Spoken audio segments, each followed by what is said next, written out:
Curious George at School, based on Margaret and H.A. Ray's Curious George. This is George. He can help a lot. George can sing. He is funny. He can see the paints. Mix, mix, mix a bit. Mix, mix, mix a lot. It is a big mess. George ran. What did he find? He got a mop. He had a big job to do. No, no! It is a big, big mess. George is sad, sad, sad.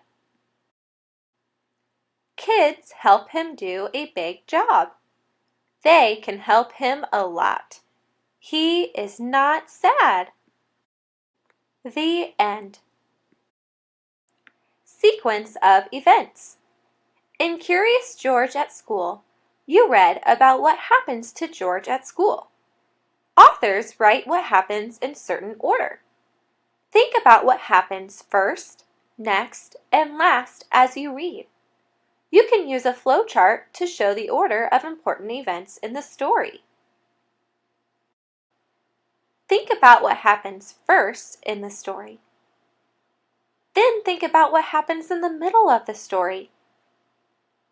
Finally, what happens at the end of the story?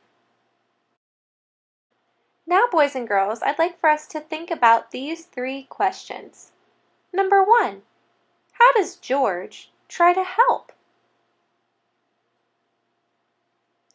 Number 2, how do the children help George?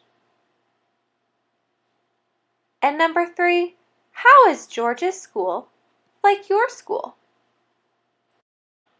Thanks for listening to Curious George at School.